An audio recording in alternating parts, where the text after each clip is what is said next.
So the first question that candidates will be answering is, what is your personal opinion of the Fort Erie racetrack and its importance to our local economy? What will you and your party accomplish to ensure that it remains a part of this community for many generations to come? And we'll start with Wayne. Starts with me. Sorry, I apologize. I didn't realize I was going first. Okay, first of all, I want to address the budget, quite frankly. A year ago, the Conservatives didn't even show up to vote on the budget. But what Andrew Horgath did, very clearly, when Dalton McGuinty said there was going to be no money allocated to the Fort Erie racetrack, she argued for transition funding. And the transition funding was that we had a meet last year, where we had the races, where we created the 1,000 jobs, the 700 jobs that were at the track, the 300 indirect jobs. And if you didn't have the transition funding last year, we wouldn't be fighting. Do those things so quick. You wouldn't be fighting today to keep the track open. You wouldn't be fighting for the slots. It all would have been gone. So last year the budgets, I want to say that really quick, that we supported the transition funding. And if you want a long-term future, you have to bring the slots program back. And our party has been saying front and center that yes, we'll bring the slots back. We supported the transition funding, and it's up to the Liberal government today. I'm challenging them today. Announce the track reopening with a meet.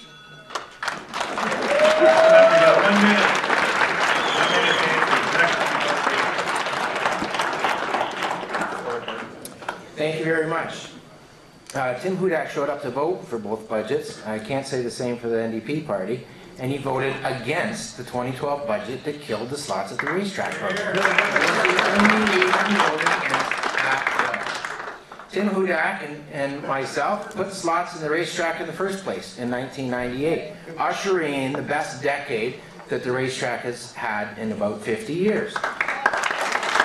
It was insanity for the Liberals and the NDP to pull them out. Pennsylvania and New York State are copying our model right now, and all of our folks are heading down there because we don't have a need for them. What would I do to save the track? We definitely want to save the track, and I could go through all kinds of quotes through Tim's, through Standard Bread Canada and all kinds of other journals who've covered Tim. But I'll tell you, I have fought for a long time for the track, to keep slots there, to bring other forms of gaming to support it. I have fought for head-to-head sports betting. That'd be a boon for the Fort Erie racetrack if we could add that. And I'd also like to see a community improvement plan set up at the track so that others could be incented to build more at the track. Thank you.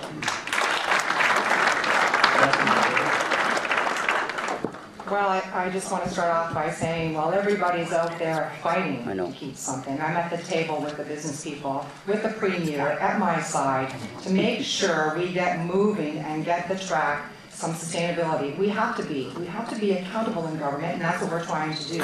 We have to make sure that we have a plan, a long-range plan for 5 years, so that people have security knowing that they will have a job for 5 years. Other parties want to talk about everything that they can do and that they're going to do, but let's face it. I don't see, they haven't come to the table. The NDP don't have a plan, and the PCs aren't supporting it.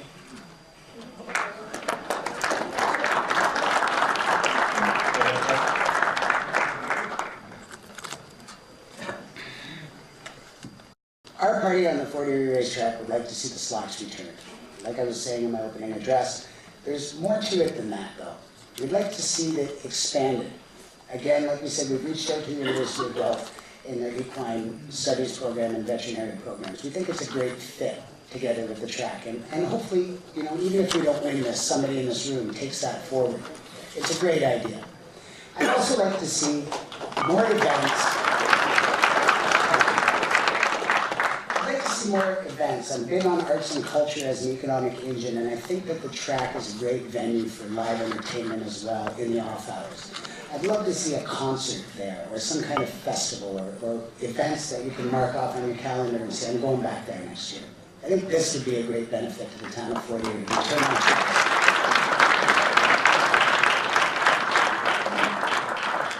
Thank you, and just a quick reminder, you know, you may favor one candidate over the other, but please allow them to answer the questions. It's only fair to everybody. Now, for the second question, we're going to go in reverse order, and again, ask the candidates to try and keep it to a minute, and I'll keep it fair. The second question that they'll be answering is, Provincially significant wetlands, PSW, legislation has seriously impacted our community's ability to develop our employment and industrial lands. Will you support the removal of this designation for these lands? And we'll start with Clark. This is an interesting one for a Green Party candidate. I understand the significance of this as it relates to the Bay Beach project here in Fort Erie. I think that the OMB needs to look at certain circumstances on an individual basis. Our party has called for a complete overhaul of the OMB in the way they practice on both sides. They don't listen to developers and they don't listen to steering groups. They tend to do what they choose.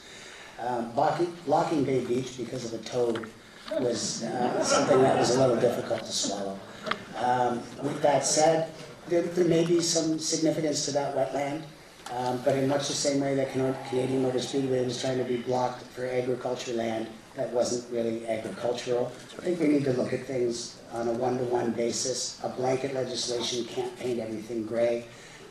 That's where you build trouble. And when it's good to have one legislation, but at the same time you need to look at things on an individual basis. And I think a complete overhaul of the OMB would solve some of those issues.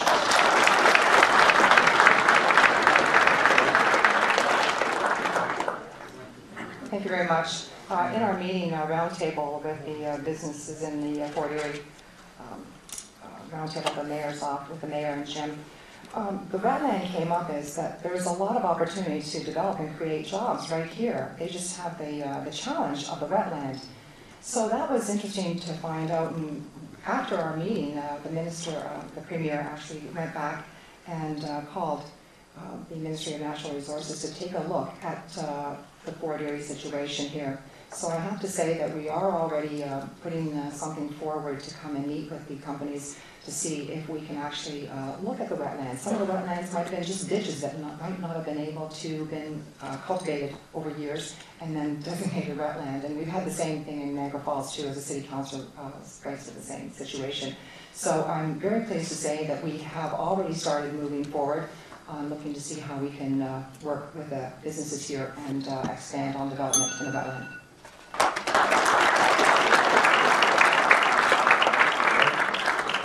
Thank you very much. This actually isn't an OMB issue. This is Ministry of Natural Resources has continued to do flyovers of properties throughout Ontario, especially here in Niagara. They take photographs from the air where they see low-lying water. They begin to remap those lands, and they year after year they keep adding different pieces of property to the wetlands list.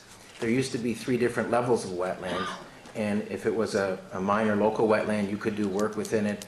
If it was a level 2 wetland, there were certain restrictions. Level 3, you couldn't touch it. Well, they've basically now said every wetland is a wetland and you can't touch it. So I think they need to go back to the drawing board. They go back to the way it was. No one wants to pave over all the wetlands or knock down every forest. But if you've got property within the urban boundary that's been declared developable, that shouldn't change. People have invested in that property and people are planning to make developments on it. So that shouldn't change once it's already there. Thank you. Thank you. The provincially significant wetland legislation should be looked at. Obviously, there's flaws in it. I don't think you just throw it out, but there definitely is flaws out of it. This is costing millions of dollars. It's costing the developers that want to come in and put development up there. It's costing jobs. And if there's problems with the legislation that's not working, then let's fix it. Let's be able to move on with it.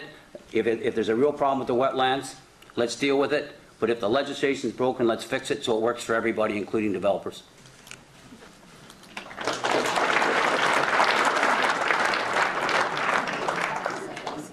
Started, the room's filled up. Good to see, good to see. The next question that they'll be answering is, Fort Erie is designated as a gateway economic zone.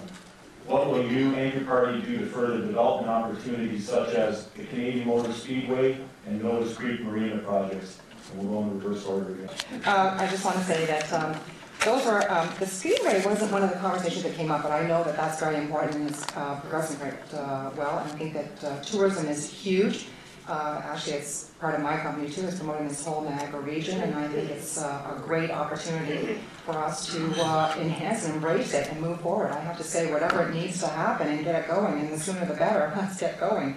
The Miller's Creek Marina is also something that we've talked about very closely, and I have no idea why it's not moving forward, and that's something that we're already looking into. You know, these things just need a little bit of push, and I have to tell you, I'm the one that's going to push it and make sure that we move forward and get it going on track and on the water.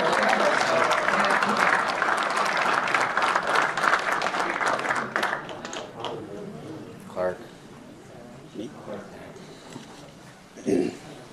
I think the Canadian Motor Speedway is a phenomenal thing for not just Fort Erie, but also for the entire region. Speaking as a Green Party member, I can tell you that when it is built, it will be the greenest motor speedway in all of North America. The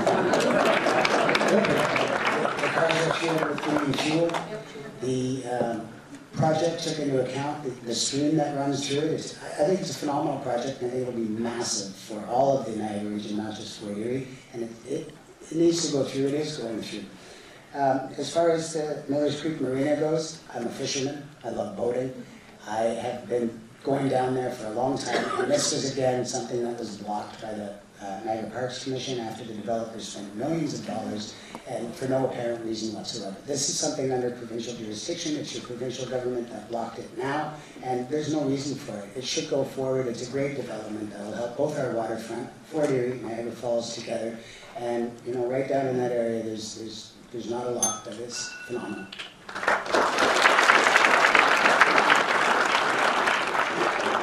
Yeah, thanks very much. This question, quite frankly, is all about jobs. Whether it be the Speedway, whether it be the Creek Marina, whether it's the racetrack. This is about how do you create jobs and opportunity right here in Fort Erie. And one of the ways to do that is a targeted tax credit. And that's where you say to the raceway, you say the marina, the racetrack, doesn't matter what it is, aerospace, manufacturing, tourism, you say you hire somebody, you get a tax credit. It helps you train young workers. It helps people get into their jobs for the first time. If you take a look at our kids, we all love our kids, but we don't want our 35-year-old children in the basement. We want them out getting the opportunity to get a job. And that's what this is about. If you want an economic gateway, let's have tax credits that says to the company, we'll give you that tax credit. You train these young workers, you give them the opportunity so that they'll be able to raise their family and, quite frankly, get out of the house and enjoy their lives and have some kids and grow up and do all those things. So that's how I'll answer that.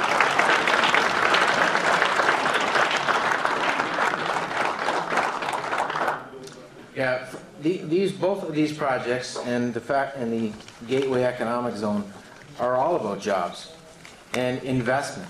And one of the things that businesses continue to say, and most people don't recognize as being a problem, it sounds a little airy-fairy, and you need detailed examples to understand it, but red tape ties up economic development, ties up investment in this province like nothing else. Both of these projects are tied up with red tape. And we need to remove red tape. We need better planning and public works processes so that the municipalities, the regions, and the province work together. We go to investors and say, we want your money, we want your investment, we want you to create jobs. We're going to work together to remove barriers to you investing in our community. That's what's called open for business. That's how you remove red tape. That's how you get investment in your community and jobs for your community.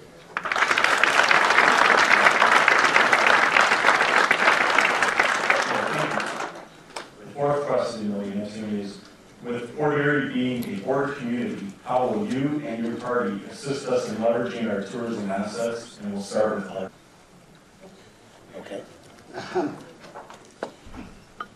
Again, we believe in an arts and culture program as well.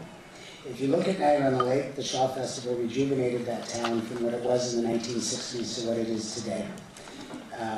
Niagara is a huge reservoir of talent as far as this goes. We have a tremendous amount of musicians, artists, live performers, and I think that Fort Erie needs to look at some of these. The festivals that we can do, again, marking off our calendar, bringing the tourism into this area through regional transit funding and working to try to bring regional transit to all areas of our region. I think that the track will bring more tourism. The Canadian Motor Speedway will bring more tourism, and I I just think advertising and getting people to mark off the calendars and a reason to come here is a great idea. It's great to get people to go to Niagara Falls, but we need them to move out from there too and come to Fort Erie and visit its beautiful places.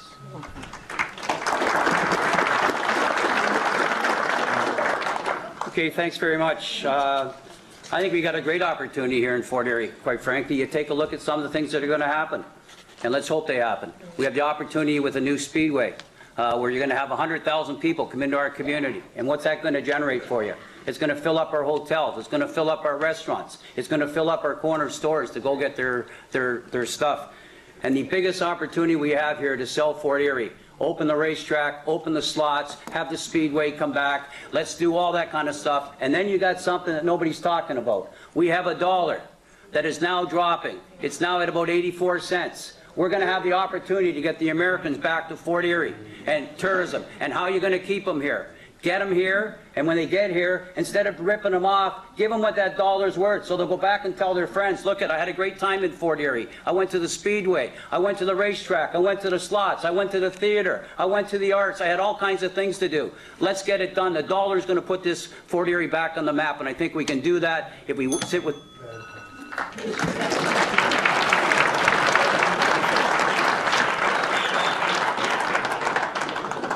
Okay, I'll go 3 things as quick as I can. The first thing is I'll bring slots and gaming back to the racetrack.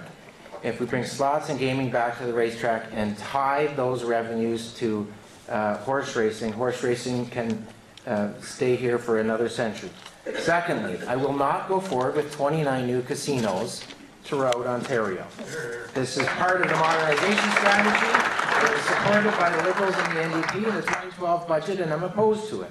That will kill gaming in Niagara Falls if we have casinos in Markham and Thornhill and Pickering. Thirdly, I will not support a 10-cent a litre increase in gas taxes. Nothing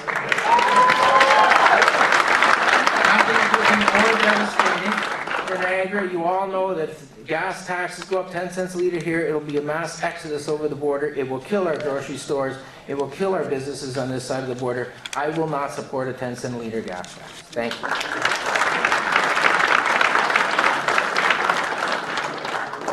Okay, thank you very much. Fort Erie has a lot going on right now, and all we need to do is make sure we work with the factories to get the horse track, the racetrack back on track there, and it's all going to come together. We just need a strong voice at Queen's Park. You need to make sure that next to the Liberal Premier, you got a Liberal representative. And that is me. I'm going to make sure that I fight hard for this community because we can grow with what we've got. We just need to expand it. It's a great community. There's jobs that are here. We need to expand on the jobs, and we need to get the track up and running, and we need to make sure the track is running for 5 years. I'm not here for a one-time shot. It's 5 years because I want to give you the security that you know you've got something secure in your own home, your own backyard for 5 more years. That will bring more people here.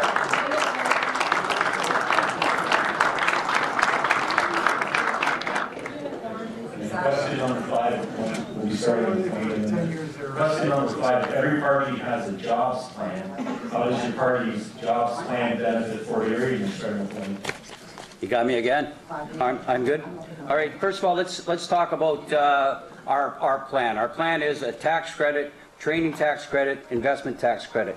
And when somebody asks me, well, what are you going to do with that? Let's focus on buy Ontario, buy local, hire local. What's wrong with doing that? Why are we doing that? When Bart talks about the casino, and what he's going to do at the casino, well, what's going to happen? They're going to privatize the casino, and that money's going to leave our community. We want it to stay in our community. That's one thing for sure. I want to talk about manufacturing. I was there this morning with a place called Spencer ARL. We started with 11 people. We're up today to 280. When people say manufacturing isn't alive and well in Niagara, well, it is alive and well. But what you want to do is make sure you're sitting down with the partners and say, how can we make your business grow? How can we get you to hire young people? Because that's a real issue today. How do we get you to get the proper training? Because the skill in this community, the skill rate across the province of Ontario is second to none. the workers in the province of Ontario are better than anybody. Thank you. Thank you. I guess you did really we have well. a jobs plan. We've done it before in 1995 after the Bob Ray and the NDP when we faced the same conditions we face now. We're going to balance the books. Why is that important? An investor won't invest here if the deficit is as it is, and he believes that if the government continues on its current path, they're going to jack up his taxes again. They will not invest unless you start to balance the books. We will balance the books like we did before. We're going to reduce taxes. Only with a low tax jurisdiction can you attract businesses. We're going to reduce energy rates. The Green Energy Act, the FIT program, has driven energy rates through the roof. We're going to end the FIT, and we're going to reduce the price of energy so that people can invest in. We're going to train more workers in skilled trades. We're going to reduce the apprenticeship ratio to 1-to-1. And that's what it is every other place in Canada, and that's what we're going to do here. We're going to increase trade with our neighbors. We can't sell wine to other provinces right now. Ontario contractors have difficulty doing business in Quebec. We're going to reverse that. Thank you.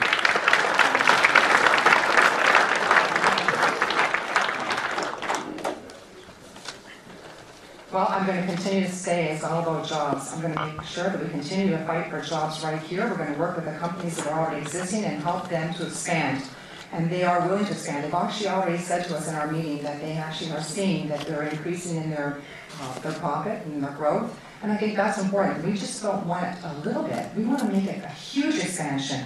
So I want to work with them as much as we can. We know that we've already got an energy, clean energy benefit in place where there's a 10% discount of our bills, all of our bills. And we also have the youth strategy job program for training youth. And actually we're hoping to put 30,000 young people to work in the next 2 years. And I'm pleased to say since September, we already have 6,700 students working. And right here in Fort Erie, you have one of the best high schools that actually practice in culinary. And they should be very proud of them. And they are working with the program. And I want to make sure we continue to work with our high schools and our schools here to give us skilled trades.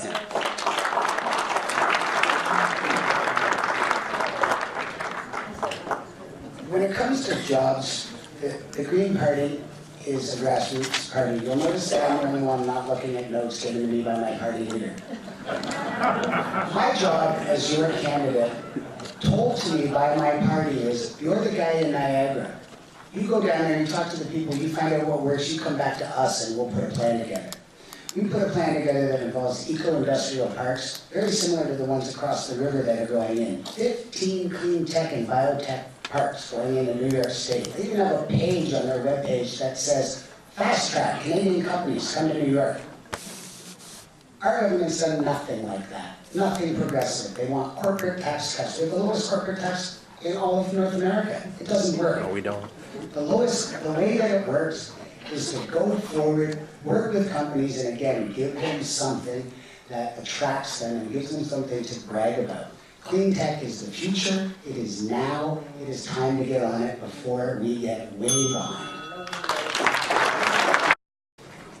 So, question number 6 for our candidates. A new centralized secondary school has been recommended by the District School Board of Niagara and endorsed by the municipality. Will your party commit the necessary funding to see the school built? And what other changes would you propose to enhance the quality of education for Ontario students? Starting with Bart. Thank you very much. We have no intention to change that the current formula as it exists that would stop that school from being built. I will say that things in that grant that comes from the Ministry of Education that do need to be looked at is something for rural communities. Tim Hudak brought in a rural health grant many years ago in order to keep the hospital here in Fort Erie open. And we're having problems with rural communities like Niagara Lake where we're having school closures like Parliament Oak and their high school. And I think we need to look at beefing up that rural grant to make sure that some of those smaller schools can stay open when the community wants them. I think we need to start sharing services. We need to let other service groups use our schools rather than just have the schools open from 8 till 3 o'clock and that's it. We need other groups to be able to use our schools and get better use out of them. So there's nothing that we have planned that would stop the expansion of the new school for Fort Erie.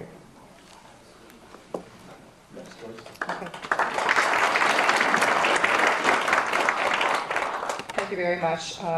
The Liberal Party has been rebuilding relationships with the teachers and support staff so they can continue to improve in our education system.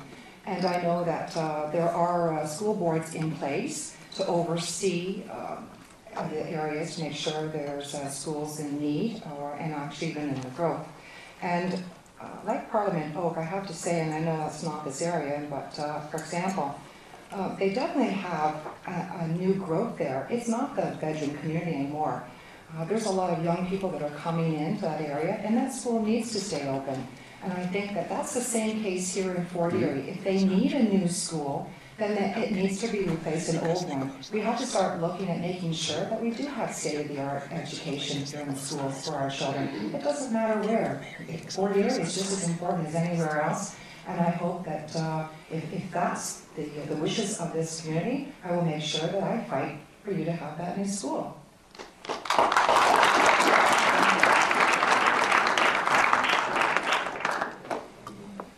When I first got into the political game, excuse me, I was upset. The political game, yes. I ran for school board trustee 4 years ago in the DSBN when they canceled the gifted program. A lot of people in Niagara Falls and Fort Erie suffered when their children no longer had that special education program. I'm fully behind the amalgamation in that school. I think it's a great plan, but our party wants to amalgamate the two school boards. This will fully fund every single program. It'll get rid of the redundancies. It'll save $1.6 billion a year. That's a lot of money.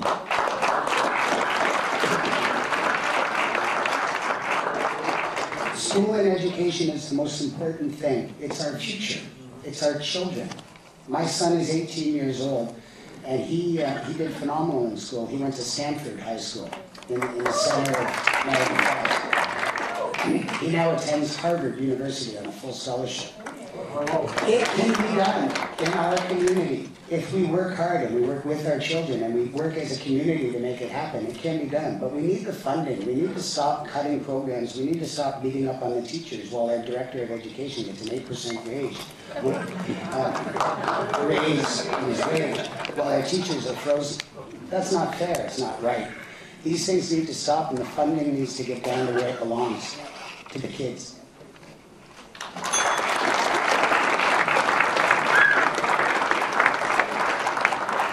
Yeah, I certainly would support building a new school in Fort Erie, but let's be honest, the review of the outdated school funding, it has to be done. And our Liberal candidate Joyce talked about Parliament Oak School, but here's what's going on in our education system. Here's a school in the heart of the community, and I believe education and healthcare is the heart of your community. And you take a look at a place like Parliament Oak School, where they're looking at closing the school, having young kids that are, by the way, I know we don't like talking about scores, but they're doing extremely well in math and English. They're better than most schools in the entire province. And what we're going to do, we want to close it. And here you have an opportunity where young families are engaged, their parents are engaged, the teachers are engaged, the principals engaged. In this particular community, just like Fort Erie would be, they got behind the school to keep it open. They said, we want our school, we want our kids to go. You can do exactly. You can make sure that if you have that type of support in place, you can then after school talk about the not-for-profits. If there's an issue with making funding with that particular school, why not have the not-for-profits come in and utilize the school at night? Have the boys clubs, the girls clubs, all those type of things, basketball. There's lots of ways to make sure we can keep schools open in here. They're the heartbeat of the community. I support a high school in Fort Erie. I also support making schools stay the same. Governments have a responsibility to listen to communities when it comes to the most important thing that all of us face, and that's our sons and our daughters' education. Thank you.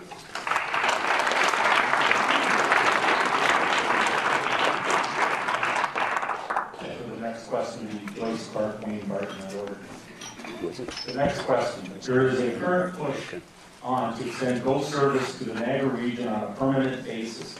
Where do you prioritize Fort Erie in the overall transit discussion? Actually, GO Train is the #1 issue in Niagara Falls, and as a city councillor and also as a businesswoman that has been in the tourism industry for a number of years, we've actually been at the table talking to the Minister of Transportation, and we are hopefully very close. I had Minister Glenn Murray in just last week to looking at a GO Train coming to Niagara, but the effect that it has is also for Fort Erie. When we were talking to some of the businesses, actually disabled skilled labor was a real a lack of skilled labor for them to get. And I was kind of surprised because of all the colleges and universities that we have. And they said that they can pull from Toronto, the GTA area, but the problem is that there's a spouse that may not want to come down here. And they said if we had GO service, that would be very, very beneficial. So once we get GO service, then what we have to do is make sure that we work with our inner transit system and make sure that we can link all of our municipalities together so that we can flow. And that will actually help us with jobs and moving people back and forth in the area. And that's very important. And I never really thought until they brought it to our attention how important the GO Train would be to Fort Erie. So that is on the table for us, and I think that with the transportation, just linking it all together, we can make this a great destination that can just be a booming destination like the other areas like Vaughan and those that ended up getting a GO Train. And that's what I'm working for. I'm working very hard.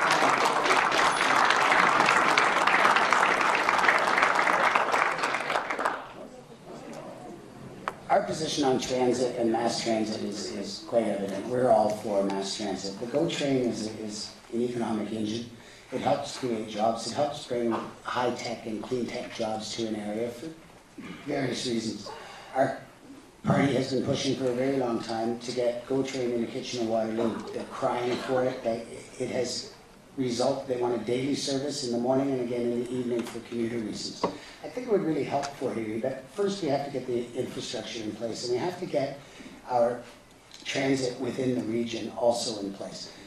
And we need it to work properly. There's many communities that actually don't get a bus that have to pay for a bus, a regional transit bus.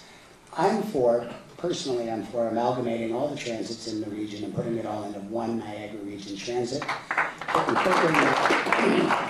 Incorporating that together with the GO Train, I think, would really enhance both tourism and the economic sector and attract jobs.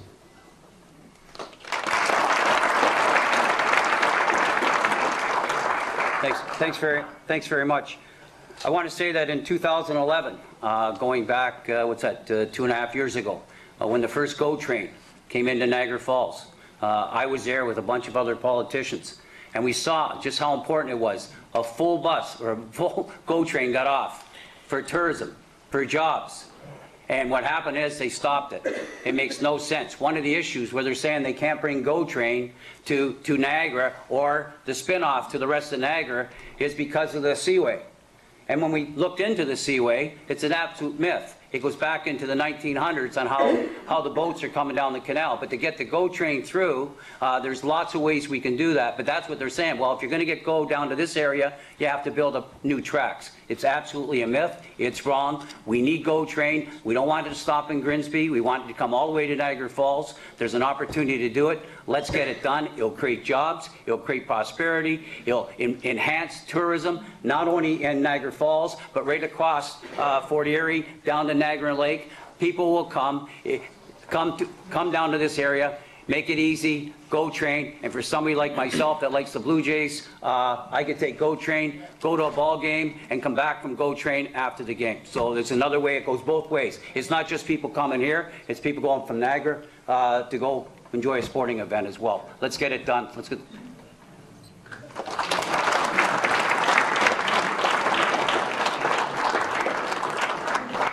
I think the Liberals, especially Jim Bradley, has talked about bringing GO to Niagara for about 15 years, and he's been in office for 11, and we're no closer to it. I'd love to see GO Train come to Niagara Falls and throughout the Niagara region. I don't think we're going to get it done by 2015. The fact of the matter is the Liberals and the NDP, with their support, have us looking down the barrel of bankruptcy in this province. It's a fact of life. We have a $12.5 billion deficit this year. They've doubled the debt in 10 years. It cannot continue like that, folks. So we cannot have every candy that we want that's on the counter. I'd love to get go, but we're going to have to balance the books first. It's one of these things we're just going to have to bide our time, balance the books, be able to make investments. When we balanced the books the first time around, 1995 to 99, in the second 4 years when we kept them balanced, we made investments. 10,000 long-term care beds in Niagara, hospitals, schools, we doubled the size of the Shaw Festival. We can make investments. We've got to get our spending under control first, or we're going to go bankrupt. We're borrowing to make payroll right now. That is unsustainable. We'll get to go when we balance the books.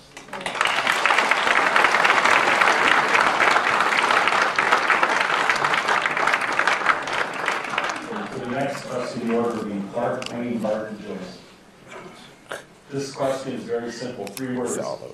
South Niagara Hospital, wide open. This is another policy that was left up to me. I believe, that we do need a South Niagara Hospital.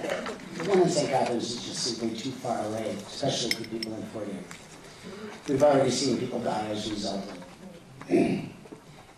My main question is, we've seen a figure of $26 million, but that's all we've seen about this. Where's it going? Who's getting it? Why? I want to see it publicly tendered. I want to see the tender before you award the contract, and I want to see the contract when you do. I think we, as a population who are paying for this, can demand and should expect open and accountable government, not deleted emails. I think that we need to see this ahead of time, so that when we do get to the point that they want to cancel something, we can see it ahead of time and say, whoa, hang on a second, if you cancel that, it's going to cost us $1 billion. This isn't the first time that this government has promised a hospital to a community. They did it 5 years ago. I believe it was Milton or Halton that they did it to. They're still waiting. There's still no hospital. They barely finished the planning grant.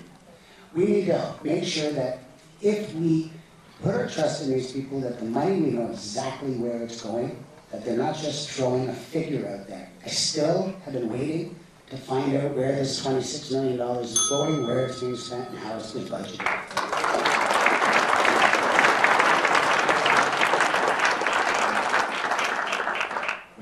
Thank you.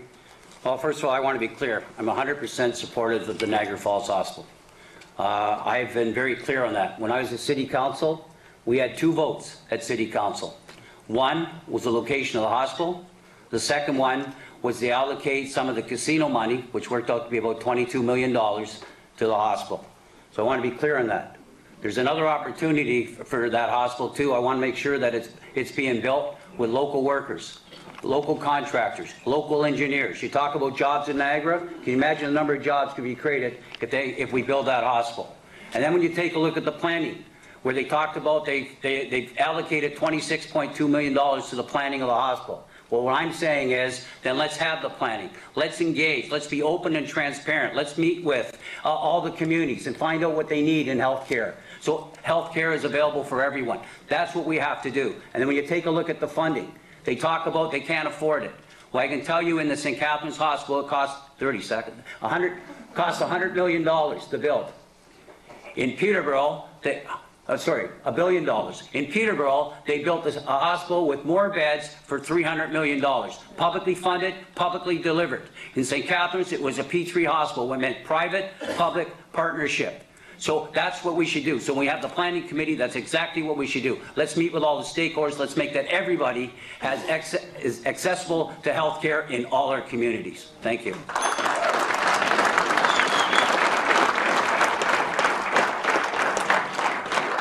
Thank you. In 2007, I first campaigned on the idea of developing a South Niagara Hospital. I had been parliamentary assistant to the Minister of Health, and I knew that it was the right long-term plan for Niagara healthcare. At the time, I was called crazy. Needless to say, I was very happy to have Dr. Kevin Smith endorse this position with his 18-month-old Niagara Hospital report. I was equally happy to stand with Tim Hudak as the first provincial party leader to stand on the site last February, long before Kim Crater resigned, and endorse building that hospital on that site.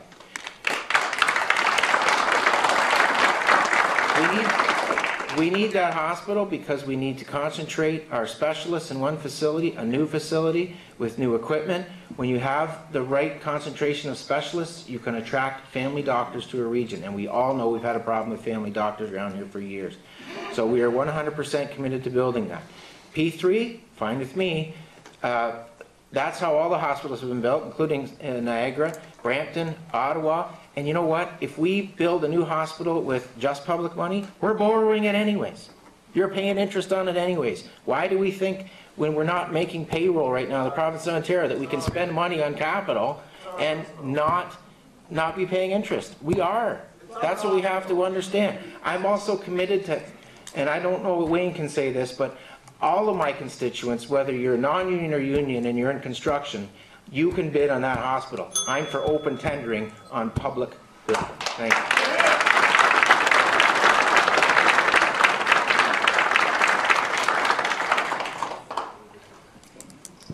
Well, I'm not strayed from where I stand. Actually, I have to say, and they talk about a healthcare champion.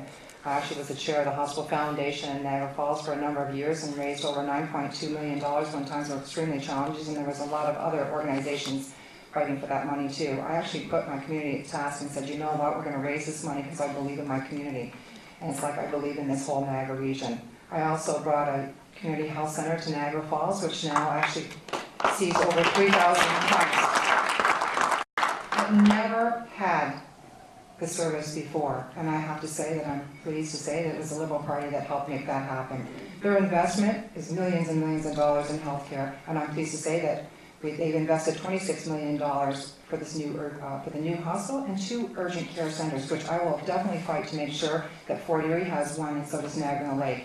You know, I have to say that I have 2 people sitting next to me, and it's talked about wanting to support the hospital, but in the day, Mike Harris days, that they shut 28 hospitals and fired over 6,000 nurses. I had rainy days, I have to say. Actually, it was at Queen's Park when the MPP's NDP actually voted down the new hospital, new South Niagara Hospital. Now he says he supports the hospital. Where? In Welland? No, I say it's Niagara Falls, and that's where it's going to go.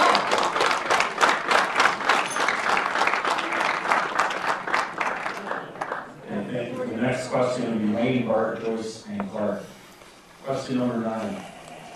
As a representative for the Niagara area, would you be willing to vote against your party line if, in your opinion, it was in the best interest of your constituents? And give us a relevant example from your personal or professional life where you might have done this.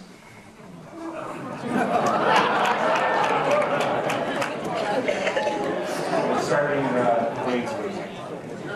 That's an interesting question, for sure. Well, I can tell you in my personal life, I certainly have done it many, many times. But before I answer the question, I'm not going to let it go unnoticed by the comments by one of my colleagues here.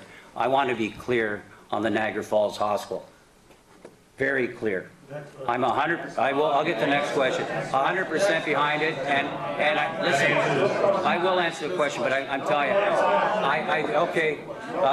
Listen, my job is to make sure that I take care of the riding. That's what I'm elected to do. That's my job. That's exactly what I've always done. I am answering.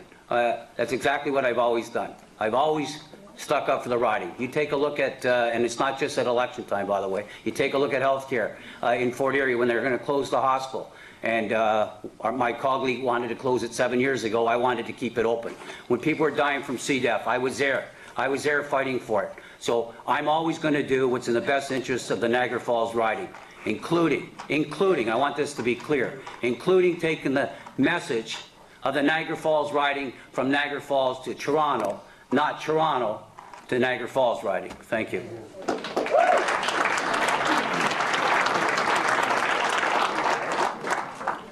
The answer is yes, I would. And I'll give you an example.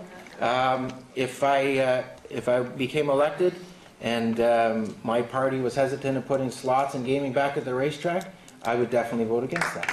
And I would definitely put them back in. I'm going to give you an example of when I went what we call in politics and party politics off message 2007, when I campaigned for a South Niagara hospital. I was not on message. I got my hands wrapped for that. I didn't care. It was the right thing to do. Now, as a segue to the hospitals, I appreciated, actually, Joyce raising this closing of hospitals issue. I want to remind everybody that in 1995, when I was first elected, we had 10 hospitals in the Niagara region. It is. When I left in 2003, there were still 10 Niagara hospitals. But in Brampton, we shut down 2 and built 1. In Toronto, we shut down 3 and built 1. In Ottawa, we shut down 2 and built 1. Same thing that just happened in St. Catharines. Same thing that's going to happen in Niagara Falls. Thank you. Next, Thank you very much. Yeah, I'm a woman. I actually probably won't agree with some of the things that happen, and I'm going to fight for whatever I want in my community. I'm going to fight for my children. I'm going to fight for my senior mother nursing home, which I have. Actually, there was probably one of the homes that I wasn't too thrilled about, and I really kept up the stink and said, you know what, it's got to be up to equality. And they said, well, you know what, some people said, well, why don't you just take your mom and take her to another home? I said, why? And leave everybody else behind to suffer with what my mom was suffering with? No, not acceptable. You know what, I stay and I fight and I take on the task at hand. And if there's something that my party doesn't like, then too bad. I'm fighting for my constituents, I'm fighting for my riding, and I will always fight for my riding. First and foremost.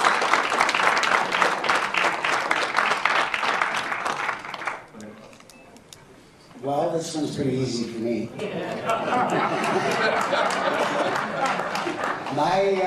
First of all, I'd be the first MPP in Ontario if you elect me as a Green Party member.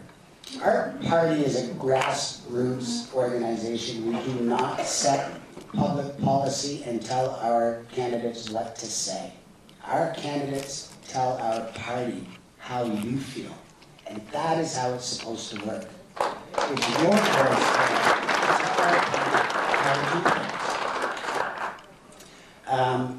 An example in my personal life as to how I might go against public or party policy if that ever came up.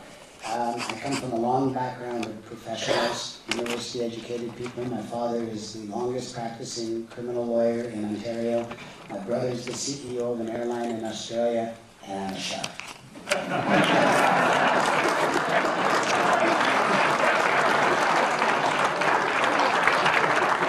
That's a pretty bad example. I've taken heat for it now for 40 years, and, but I love being a chef.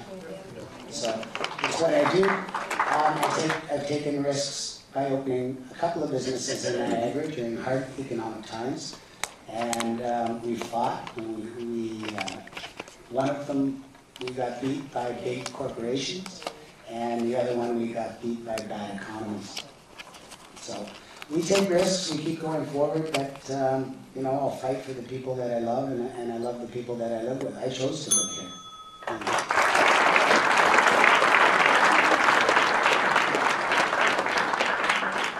The next question order will be Bart, Joyce, Clark, and Wayne. Question number 10. The current salary for a member of provincial parliament is well over $100,000 per year. Do you feel that this is enough, not enough, or too much? If elected, what assurance do we have from you here in Fort Erie that we will get value for our money?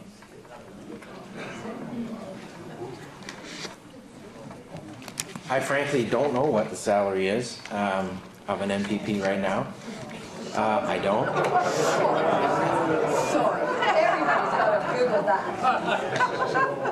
I have no idea what it is.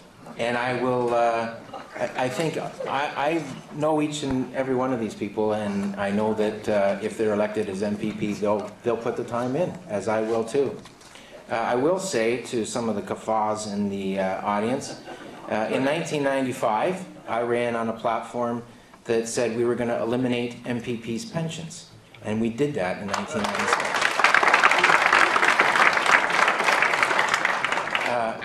As the third youngest member of the legislature, retired after 8.5 years, I was eligible for a pension after those 8.5 years, and I could have received $30,000 a year indexed inflation since. I voted to eliminate my pension. My family's probably suffered more than anybody else. I'm proud of having done that because I did what I said I was going to do, and I mean it every apologize. Thank you.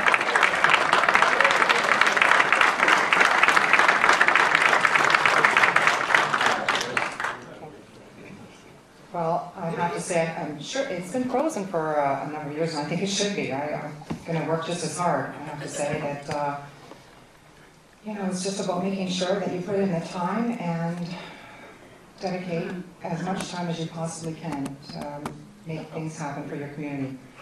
So I'm not concerned about the pay. I think it's just always been about making sure what you work. Most of my life I've just worked for not-for-profit organizations, so I've never got paid a cent for anything that I've ever done. And I think that's important because I care about the community. But anyway, I can just tell you that I'm dedicated to working very hard for my constituents.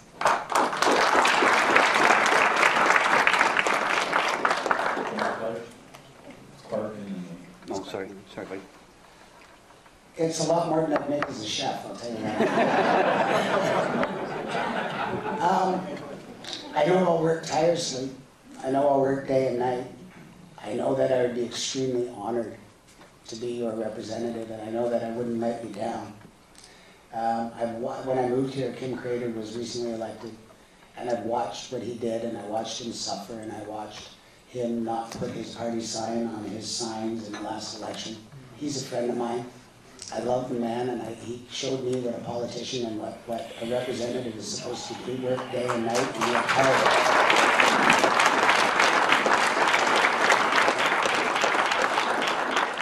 When I first decided to do this, I told Kim that, and I said to him, I said, you know, Kim, if I did get elected, I know I'd hear a little voice in my head all the time that said, what would Kim do? And I would take that into consideration. And I just know that I would work as hard for you as I have for some of the people that I've worked for, where I worked 16 hours a day in a hot kitchen, or 36 hours on a Labor Day weekend straight because my leaf didn't show up. That's a hard job to do. It is.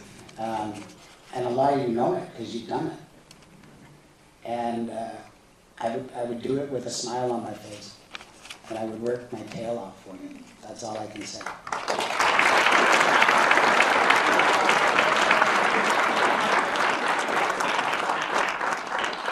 Yeah, I'll be very clear. This has nothing to do with money for me. I've spent my entire life trying to make life better for everybody. That's what I've done. I've dedicated my whole life to do that. I've always wanted to be a strong voice. I always wanted to take on issues that are important to our community, important to our family, to make sure our kids and our grandkids have a future. And that's why I decided to run for being MPP. It had nothing to do with money. It had to do that I believe I can bring something to the table. I can work hard on your behalf. Hopefully, at the end of the day, we can bring the jobs back to the Fort Erie racetrack. Hopefully, we can get a brand new hospital built so that everybody will have health care. That's what I want to do. That's why I'm running for MVP. I guarantee you, I work hard. I give every ounce of my energy. I have the passion and the commitment to represent people. That's what I've done my whole life. And if you give me the honor and the privilege to do it again, I will make sure I never, ever let you down. Thank you.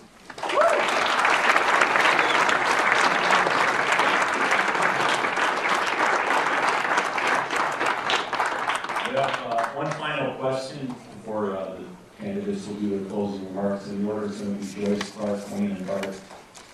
This one's very simple. Minimum wage is poised to go up to, I believe, $11. Can you talk about that? Starting with Joyce, Clark, Wayne, and Carter. Yes, thank you. I'm pleased to say that the Minister, Kathleen Wynne, has actually announced that there'll be $11 increase in minimum wage starting in June. And I have to say that that decision was based on professionals in the economy making sure that it was a balance. And how do you come to that? And I think that was a tough decision, and not making sure that it goes too high. And you know, I have to say that I think $11 is very doable. And actually, for us, it actually takes individual, like a single family person, out of poverty. And I have to say that nobody should And I just want to say that, you know, it needs to be more, but not only minimum wage, we have to look at jobs that are actually making more. And I hope that more people out there are making more money than minimum wage. And if you're working for companies and factories, that's what it should be. We need more of those type of jobs so that you can rely on a secure pension plan and benefits. Minimum wage is just what we're trying to work with, to try and make it sustainable for people to try and get by, but it's not actually going to help you build a house. That's where you need to actually have a good paying job, a well-paying job, and that's what the government is about, trying to make sure that we have well-paying jobs out there. So, you know, I mean, talking to businesses, they just said, you can't raise it too much, we'll have to hand you the keys. So it's a fine balance for some of these companies to say, you know what, listen, you raise it 14, we're done.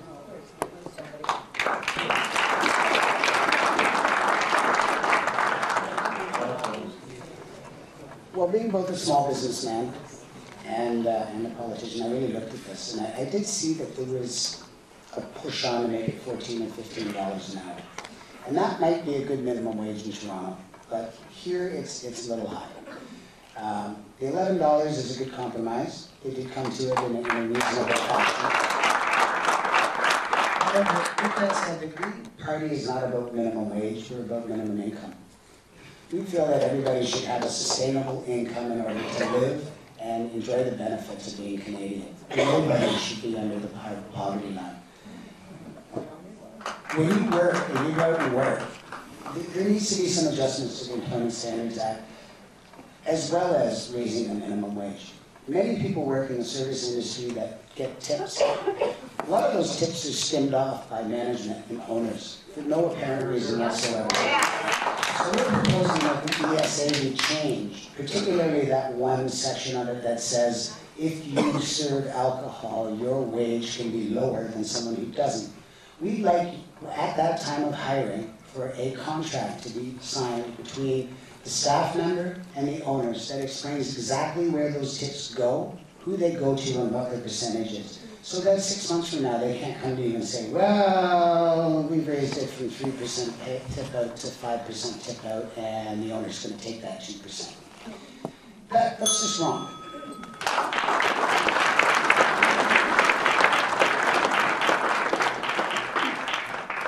I want to say that nobody in one of the richest provinces, one of the richest countries in the world should live in poverty. That's right. They shouldn't. New Democrats want to make life more affordable. And there's ways we can do that. You can bring down your hydro bills. Anybody have any problems with their hydro bills today? No, just for water. Anybody? We can bring down the hydro bills. We can make sure our auto insurance and the commitment that was made in the last budget at 15% of the savings. We need to take a look at affordable housing in the province of Ontario. You know, the wait list for affordable housing is unbelievable. We need to have affordable housing. You don't need an election time minimum wage promise. What you need is to make sure that we sit with everybody, we talk exactly how we can make it affordable so we can lift people out of poverty, and we're going to have those discussions on a go-forward basis. We have to talk to the community, we have to talk to everybody else, the workers, and how we're going to get there and what the end result is. But to have it happen during an election time, in a by-election, I don't think that's when you start talking about minimum wage, when it's so valuable to the residents in the province of Ontario. Thank you.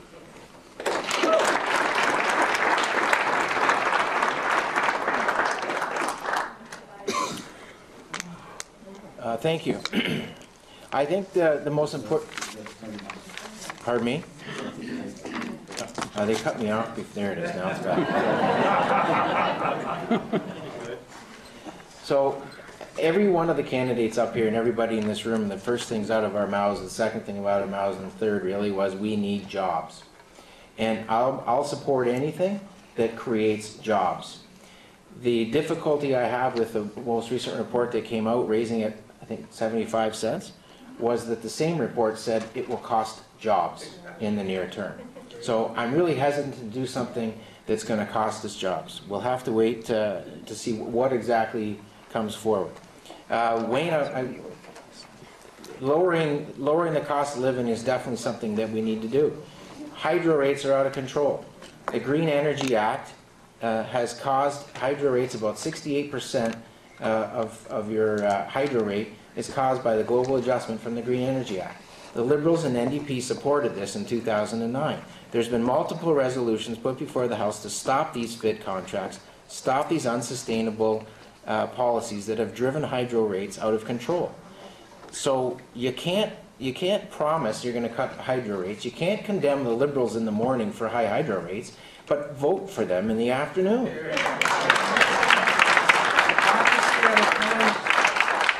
The NDP has spent the last 3 years supporting this Liberal government. By keeping them in office, they've kept our track closed, they've kept hydro rates high, and they've kept us losing manufacturing job after manufacturing job in the province of Ontario.